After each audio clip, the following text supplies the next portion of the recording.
आतापर्यंत आपण विविध प्रकरणांचा अभ्यास केलेला आहे. आज आपण अभ्यास करणार आहोत कॉस्ट शीट या प्रकरणाबाबत. कॉस्ट शीटचा भाग आपण दोन प्रकारे पाहणार आहोत. एक थेरोटिकली पार्ट आणि दुसरा तो म्हणजे मल्टिपल चॉईस क्वेश्चनच्या संदर्भातला भाग. विद्यार्थी मित्रांनो, मी प्राचार्य डॉक्टर किशोर जगताप माझ्या या यूट्यूब चॅनलमध्ये आपणा सर्वांचं स्वागत. विद्यार्थी मित्रांनो, माझी स्वतःची वेबसाईट आहे, फेसबुक पेज आहे, इंस्टाग्राम आहे आणि व्हॉट्सअप आहे. या सर्वांच्या लिंक या डिस्क्रिप्शन बॉक्समध्ये दिलेल्या आहेत. तुम्ही त्या फॉलो करू शकता. जर तुम्हाला व्हिडिओ आवडला तर निश्चितपणे व्हिडिओला लाईक करा, व्हिडिओ सर्व मित्रांना शेअर करा आणि ज्यांनी अजूनपर्यंत चॅनलला सबस्क्राईब केलं नसेल त्यांनी चॅनलला सबस्क्राईब करावं. कॉस्ट शीट हा भाग आपण पाहण्या अगोदर elements of cost, classification of cost आपण पाहिलेला आहे. या सर्व क्लासिफिकेशन ऑफ कॉस्टचा अंतर्भाव हा या कॉस्ट शीटमध्ये होणार आहे आणि म्हणून कॉस्ट शीटमध्ये एकंदरीत डिटर्मिनेशन ऑफ टोटल कॉस्ट, त्याचप्रमाणे नॉन कॉस्ट आयटम आणि कॉस्ट शीट या तीन भागामध्ये या कॉस्ट शीटचा अभ्यास थेरोटिकल स्वरूपात आपण करणार आहोत.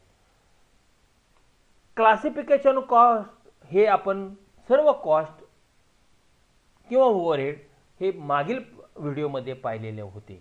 या सर्वांचा अभ्यास तुमचा चांगल्या प्रकारे झालेला असेल तर तुम्हाला कॉस्ट शीट प्रिपेअर करायला कोणत्याही प्रकारे अडचण येणार नाही. कॉस्ट शीट पाहताना तीन टप्पे आहेत. त्यातला पहिला टप्पा आहे म्हणजे determination of total cost. Cost of product is determined as per the cost attached concept. Total cost of product consists of various elements of cost which have the quality of coherence. All the elements of cost can be grouped or regrouped. Grouping and regrouping of the various elements of cost leads to significant divisions of cost. The logical process of determination of cost by grouping and regrouping various elements is shown as follows. Direct material, direct labour, direct expenses ह्या तिघांची total केल्यानंतर prime cost मिळेल. उदाहरणार्थ 20,000 direct material, 10,000 direct labour आणि 5,000 direct expenses, तर 20 अधिक 10 अधिक 5 बरोबर 35,000 प्राइम कॉस्ट. या 35,000 फॅक्टरी ओव्हरहेड 5,000 जर ॲड केले तर 40,000 तुम्हाला फॅक्टरी कॉस्ट मिळेल. 40,000च्या फॅक्टरी कॉस्टमध्ये जर 2,000 ऑफिस ओव्हरहेड मिळाले तर तुम्हाला त्या ठिकाणी 42,000 कॉस्ट ऑफ प्रोडक्शन मिळेल. या 42,000 कॉस्ट ऑफ प्रोडक्शनमुळे 3,000 सेलिंग अँड डिस्ट्रीब्युशन ओव्हरहेड म्हणजेच एक्सपेन्सेस मिळवले तर टोटल कॉस्ट येईल तुमची 45,000. या 45,000 कॉस्टचा माल जर तुम्ही 50,000ला विकला तर 5,000 रुपये तुमचा प्रॉफिट. म्हणजे 5,000 प्रॉफिट आणि 50,000 सेलिंग प्राइस म्हणजेच total cost plus profit is equal to selling price. आता कॉस्ट शीट आपण प्रिपेअर करणार आहोत, परंतु कॉस्ट शीट प्रिपेअर करताना कोणते आयटम घ्यायचे त्याचा विचार करतोय, पण कोणते आयटम घ्यायचे नाहीत हे अगोदर पाहू. Non cost item. Non cost items are those items which do not form part of cost of a product. Such items should not be considered while ascertaining cost of product. These are items included in profit and loss account as per principle of financial accounting but not related to product.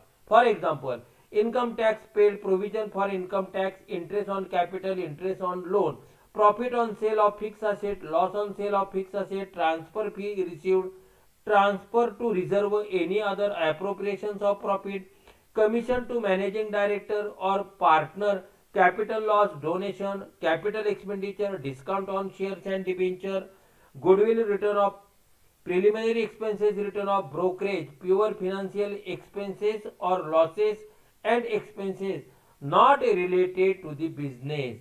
हे सगळे जे आहे ते cost sheet मध्ये घेऊ नका. जरी तुम्हाला प्रॉब्लेम मध्ये दिला असेल तरी ते प्रॉफिट अँड लॉस अकाउंटला येणार आहेत. आता पाहूया कोणते आयटम आपण कॉस्ट शीट मध्ये घेणार आहोत ते. Cost sheet. For determination of a total cost of production, a statement showing the various element of cost is prepared. This statement is called as a statement of cost or cost sheet. Cost sheet is a statement which provides for the assembly of the detailed cost of a cost center or cost unit. It is a statement showing the details of the total cost of job, operation or order.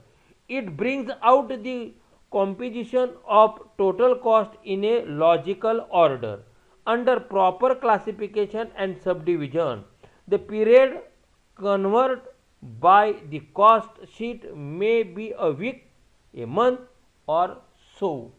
Separate column are provided to show the total cost and cost per unit. म्हणजे पहा वेगळे column ठेवा total cost साठी आणि cost per unit साठी. In case of multiple product म्हणजे पहा ए product, बी product, C product, 3 product तुमच्याकडे आहेत वेगवेगळे, या तिन्हीसाठी सेपरेट कॉस्ट शीट प्रिपेअर करा.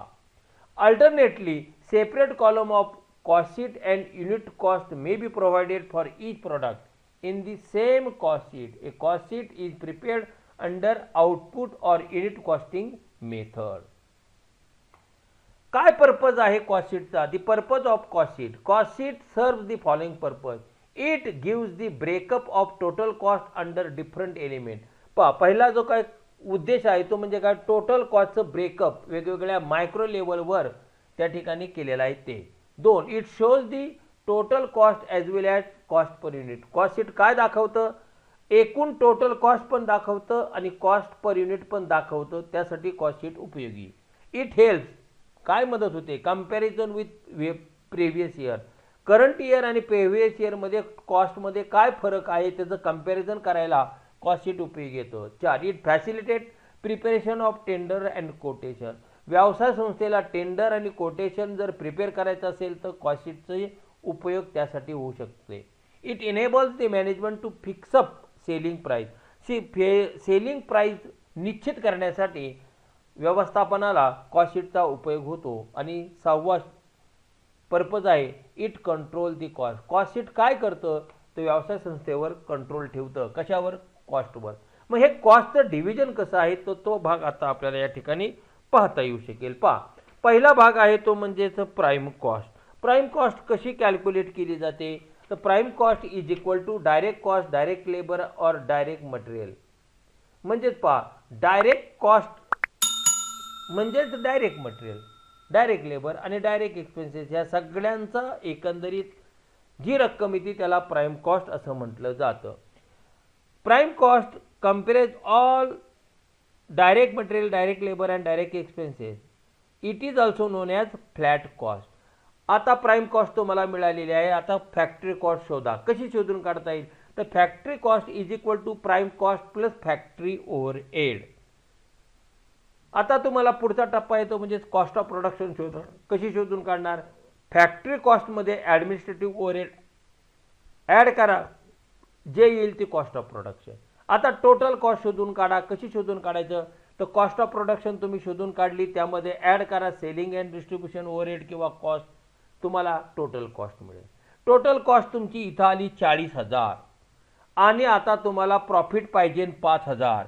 म्हणजे ती वस्तू विकली पाहिजे 45,000ला तरच 5,000 प्रॉफिट मिळेल.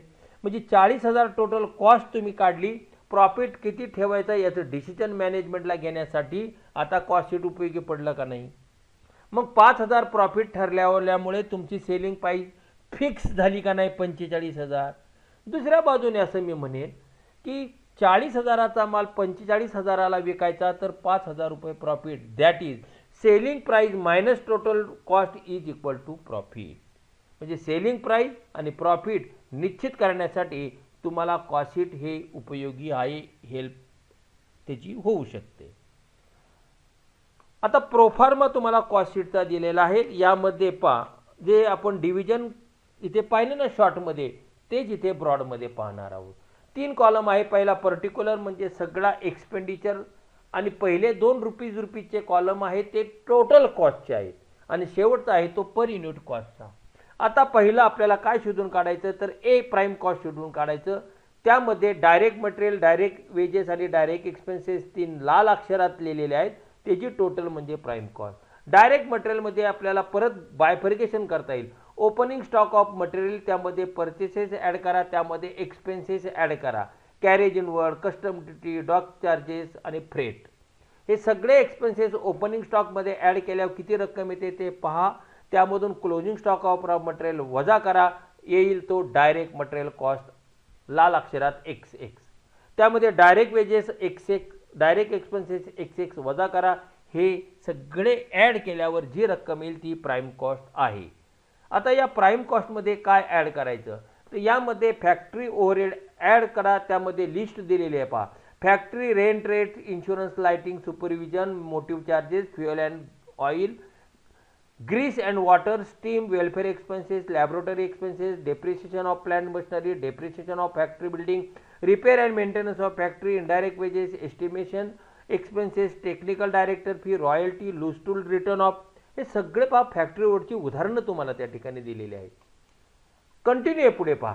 Material handling charges, factory stationery, works manager salary, factory staff salary, supervisor salary, store keeper salary, service department expenses, factory cleaning expenses, all other factory expenses.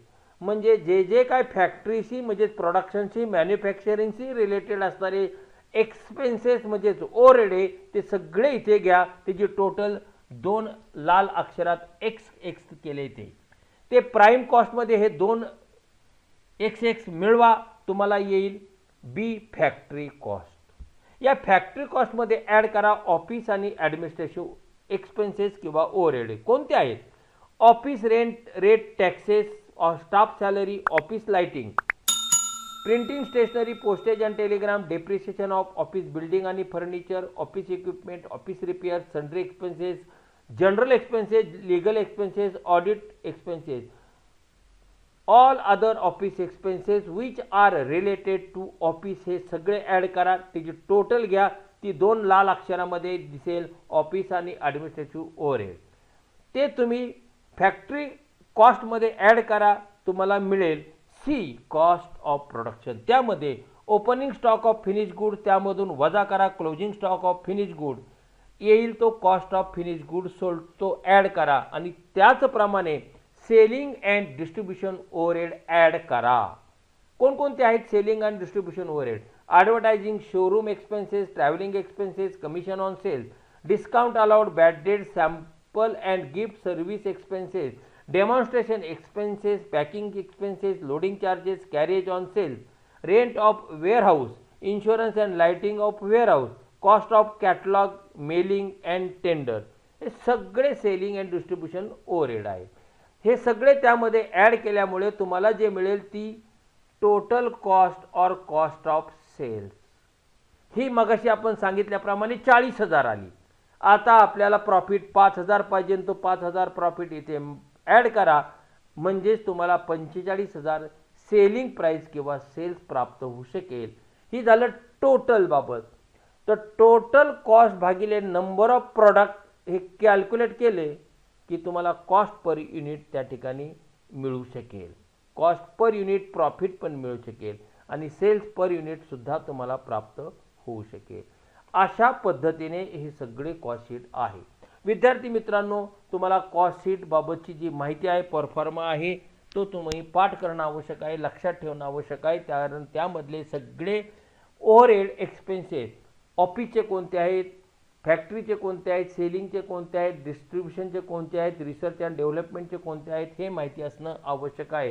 कारण तो खर्च त्या हेडखालीच दाखवणं आवश्यक आहे. विद्यार्थी मित्रांनो, व्हिडिओ आवडला तर लाईक करा. त्याचप्रमाणे आपल्या सर्व विद्यार्थी मित्रांना शेअर करा. ज्यांनी अजूनपर्यंत चॅनलला सबस्क्राईब केलं नसेल त्यांनी त्वरित चॅनलला सबस्क्राईब करावं, म्हणजे तुम्हाला येणारे व्हिडिओचे अपडेट्स त्या ठिकाणी प्राप्त होऊ शकेल, नोटिफिकेशन मिळू शकेल. त्याचप्रमाणे पाठीमागील कालावधीमधले सुद्धा व्हिडिओ तुम्हाला प्राप्त होऊ शकेल. विद्यार्थी मित्रांनो, माझी वेबसाईट आहे, इंस्टाग्राम आहे, फेसबुक पेज आहे, त्याचप्रमाणे व्हॉट्सअप आहे. या सर्वांच्या लिंक या डिस्क्रिप्शन बॉक्समध्ये दिलेल्या आहेत. त्यावर तुम्ही मला फॉलो करू शकता. त्याचप्रमाणे माझा ईमेल ID या ठिकाणी दिलेला आहे, त्यावर सुद्धा तुम्ही माझ्याशी संपर्क करू शकता. पुन्हा एकदा आठवण करून देतो की ज्यांनी चॅनलला सबस्क्राईब केलं नसेल त्यांनी त्वरित सबस्क्राईब करावं, म्हणजे गत कालावधीमधील सगळे व्हिडिओ तर तुम्हाला पाहायला मिळतील, पण येणारे व्हिडिओ सुद्धा